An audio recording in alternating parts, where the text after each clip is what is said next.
Breaking news into CBS Sports HQ. Notre Dame head coach Brian Kelly is expected to be the next head coach at LSU. This comes per multiple reports, but with a caveat.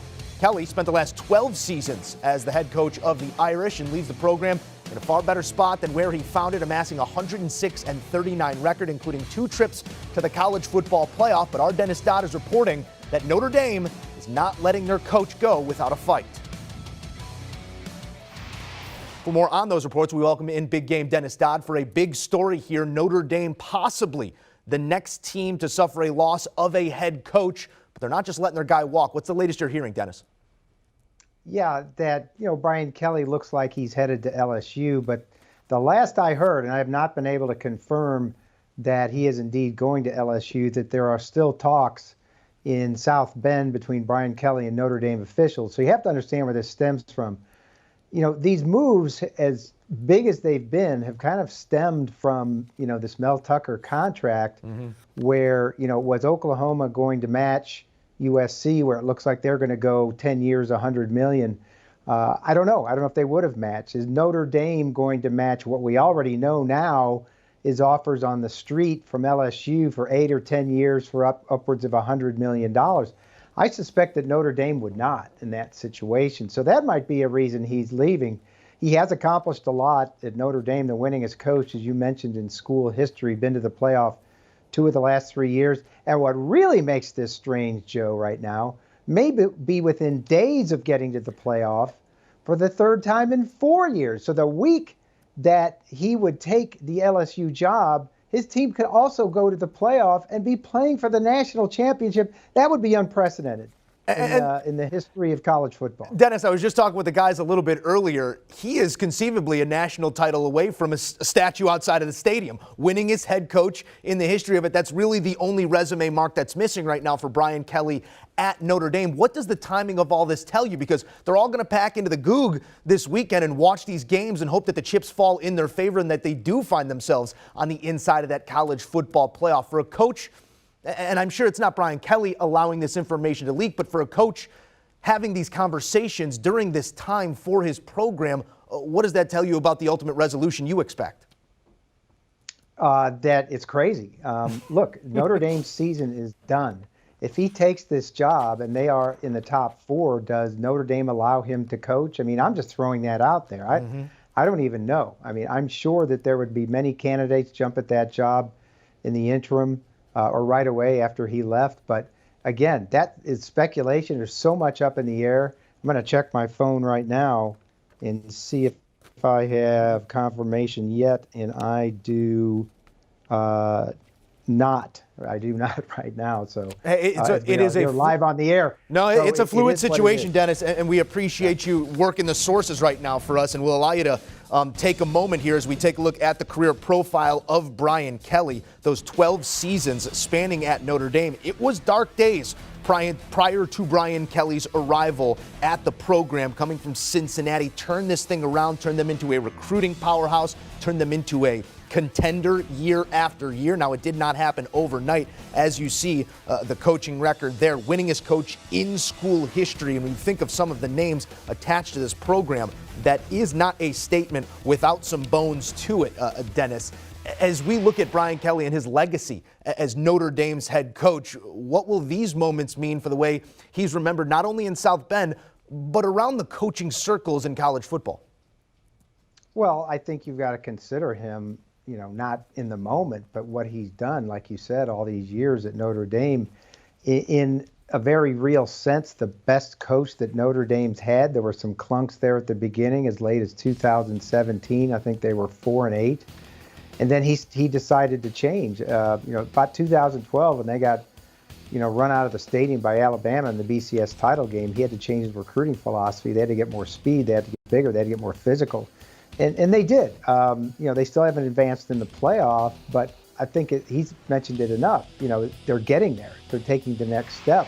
So when you talk about a guy who has more wins than Newt Rockne, he doesn't have that skin, that rug he can hang on the wall, that framed trophy of a national championship. And that's the only thing that keeps him from being in that consideration as one of the best of all time at Notre Dame. And I would point out that the road does not get a whole lot easier in the SEC, especially with some of the talent headed in and always the recruiting shark pool that it is in the SEC. Let's operate under the assumption here for a moment that the deal does get done. Let's talk about the vacancy at Notre Dame, Dennis. This is another high-profile job. Yes, there are certain things that you deal with as the Irish's head coach in terms of recruiting and otherwise that you might not have to deal with elsewhere. Do you see any logical fits here in the short term or obviously in the long term as Notre Dame looks for the future of their head coaching position potentially?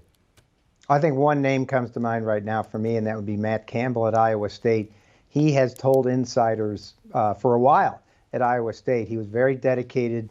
He was going to stay, but the two jobs that would interest him are Ohio State and Notre Dame.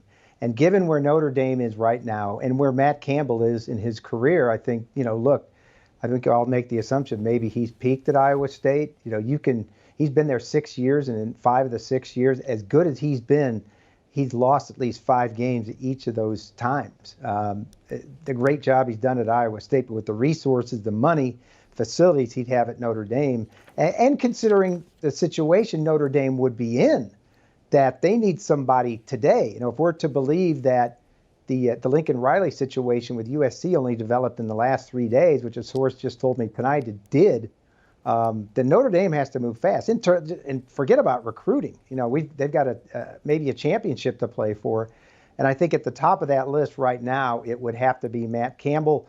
Luke Fickell would have to be there. Bob Stoops, that's one of the jobs he said that he'd go for if it ever came open. That was in a younger time. He's 61 now. And by the way, he's employed as the interim coach at Oklahoma. So I'd look for those 3 names to emerge right away. That's great intel there, but strange times as you outlined. Bob Stoops, his current standing and how he could possibly be attached to this potential opening for the Irish. I'll ask you the same question that I asked Barrett and Chip, and it's more 30,000 feet big picture here, college football. You have big name coaches leaving big name programs, going to just marginally better situations, places where they think they could win or places where they think they can do things differently.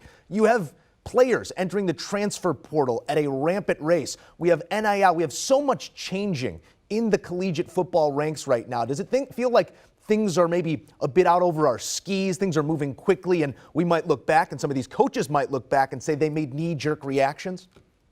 Well, we're seeing the whole world transformed in college athletics. Don't forget that this constitutional convention is going to make it possible for the conferences to make their own rules in terms of enforcement, in terms of big picture, how many teams are actually playing FBS football. I think that number is going to shrink because of the hangers-on that are at least perceived to be at the bottom. And I think you're seeing the money funnel towards the top. Again, the Mel Tucker thing kind of broke the seal on how much a coach could be paid.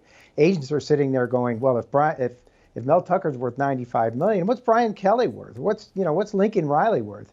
And we're seeing it right now. And it eventually is going to turn into a culture or a system. And this is not coming from me. This is from multiple people in the industry, where the schools are going to have to enter into partnerships with the players, call them employees if you want, but collective bargaining, and it's going to look very pro-like.